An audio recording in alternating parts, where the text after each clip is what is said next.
Hello, friends. Do I have a gem for you?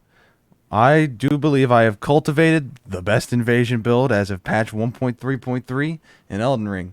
It may not be the most versatile, but what it lacks in versatility, it certainly makes up with Rivers of Blood. Now, Rivers of Blood, complain as they will, is a rather strong weapon. And if you were going to make a strong invasion build, you would probably want to use one of these strongest weapons, right? Especially, it's tough out here these days with these rooftop hiders and these soul level over leveled phantom abusers, right? So, to stay competitive, we got invasion, invaders got to bring in strong things too. It's the only way. And so, I bring you this build. 55 vigor, where you bandit starting class, take yourself up to 55 vigor, put 1 point into endurance, put yourself up to 12 strength and 18 dex so you can wield Rivers of Blood, and only Rivers of Blood. So that's the lack of versatility. But, you just focus on one thing, get good at it. And you put 80 in Arcane. Now, you may be wondering, why not a Dexterity Arcane split? Well, because you only lose about 20 AR from taking Dexterity and putting all the points from Dexterity into Arcane. But, I mean, only 20 AR, that's not that much.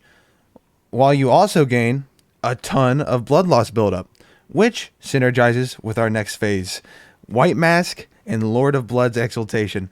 You get 10% AR bonus when you bleed somebody or somebody is bled around you while you have the White Mask on, and you get a 20% from the Lords of Blood's Exaltation for a total of 30% when anybody is bled near you, which also synergizes with the Arcane over, a Dex Arcane split because you bleed people faster, so you get your damage bonus faster. Veteran's Armor is easily the most efficient weight to poise ratio for any chest piece in the game, and it looks pretty good. So we run up Veteran's Armor. Astrologer's Glove, it has 1 poise, which is very important, while also only having 1.4 weight, which is just pretty good. And they look pretty nice. Scaled Greaves, they look pretty nice, and only 9.9 weight with 16 poise, which puts us at exactly 56 poise. And to poise through a two-handed standard weapon light, you need 56 poise, because a two-handed standard weapon light, which are like your straight swords, your rapiers, your normal spears, things like that, they do 55 poise damage, and you need to have one more than that, which is why we got the Astrologer's Glove, so we have 56. Now, Lords of Blood Exaltation, damage when bleed, 20% is pretty good. Crimson Amber Medallion, health is always good. Health, stamina, and equip load, which is going to make up for, health is just good, but the stamina and equip load will make up for only putting 1 level into an endurance.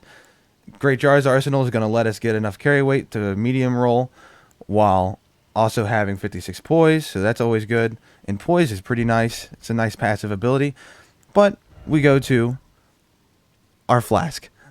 We're going to be running Lead and Hard Tier with Opaline Bubble Tier. Lead and Hard Tier is going to let us trade with mindless gankers that are just going to try and out-trade us, but they're going to lose because we also have Opaline Bubble Tier, which is going to protect us from being bled, frostbitten, slept, and made mad, which is good because those are the only things that can stun you out of a Lead and Hard Tier, which is very important to know. Very important, because if you get bled, you're dead. It rhymes, so you know it's true. You could change your ratio of Crimson and Cerulean. I would only recommend, if you want to change it, take 2 out of Crimson and put it in Cerulean, so you have 2 Cerulean flasks. So if you think it's going to be like a long invasion where you need a lot of Quartz Piler. But generally, I only need 1 and put everything else into health, which is always pretty good. Keeps you in it. And I do believe that that is the build. Well, friends, if you enjoyed this content and you want content similar to it, I will be making more builds. I will be reacting to every single patch update. 1.3 is not really much of a patch. It is Victor Rodon. But any significant patch that will affect player-to-player gameplay, I will cover. And just general gameplay of Elden Ring PvP. Yeah, so if you're into that, like and subscribe. If not, I don't know why you're here, but at least you know about this meta build. Peace out, my friends.